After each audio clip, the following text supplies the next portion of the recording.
Hello, my name is Neil Spears. We're going to talk about high key photography today. That is white on white or light colors on light colors. That could be fabric samples, it could be a white kitten on a white sheet, it could be going out and shooting on a foggy day or on a snowy day. You have the same sort of problems happening. What happens is that if we frame just the cup on the white background, the camera believes that the world is made up of 18% gray, meaning that there's darks and there's lights, and all together they add up to 18% gray.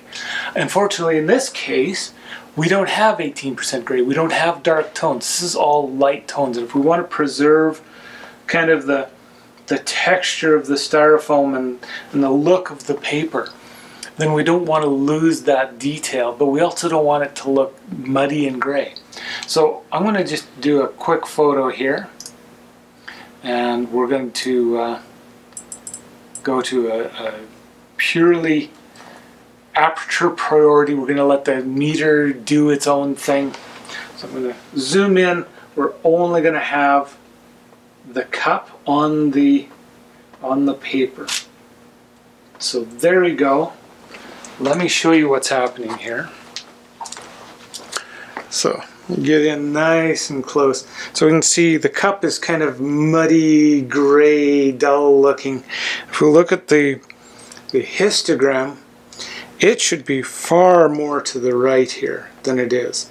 And so we're really losing that brightness that it has. So what I'm going to do is I'm going to use my exposure compensation. Let's go to the actual exposure compensation. So here we are. It's that little plus minus symbol, and I'm going to take this up.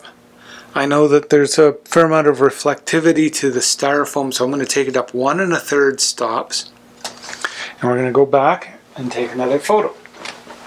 So here we go, we're framing it in again. Okay, so here we go again. Bring the preview back up. So now we can see this looks a lot brighter. We can see that the histogram is far more to the right. Might have been able to go up another 1/3 of a stop. Actually, let's try that. We're going to go up 1 more 1/3 of a stop.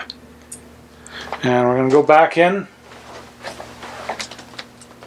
As soon as there we go. This is a very helpful camera. Okay. So we can see we're losing a little bit. We've got a bit of a blinky up on this upper corner here, but overall it's mostly to the right. So we're getting the detail in there, we're getting some of those, we're getting the tonality of it, but it's still a nice bright photo. That would be acceptable to me. So that's 1 2/3 stop more than what the meter thinks. So that's your basic high key photo.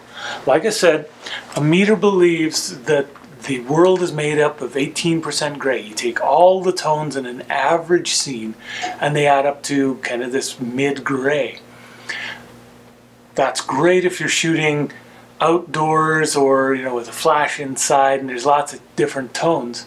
Like the scene that is around here would add up to 18% gray. Unfortunately, that white on white does not add up to 18% gray. It's quite a bit brighter than that. So the meter on the camera is going to be fooled into thinking it should be darker. It thinks that it's an average scene with tons of light, so it makes it darker. What you want is to have more light coming into the camera. So you're opening it up, you're adding 2 stops. Now if you were shooting in manual mode, let me take a look at the difference there. So if you were shooting in manual mode, the first shot would have been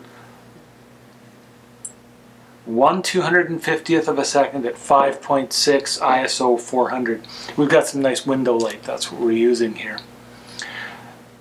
The final shot was 1/80th of a second. So that's 1 2/3 stops more light coming in just from the shutter speed on this camera. So if you're doing it in manual mode, you just adjust your shutter speed or your aperture. I personally prefer to leave the aperture where I want it set. I want a certain amount of depth of field. 5.6 is kind of a nice, for an object like that, that's a kind of a nice range. That's the aperture you choose is subject of a different video, so you should probably take a look at that one as well. But for the most part, I like, for something like this, around 5.6, and then shoot the shutter speed to match that.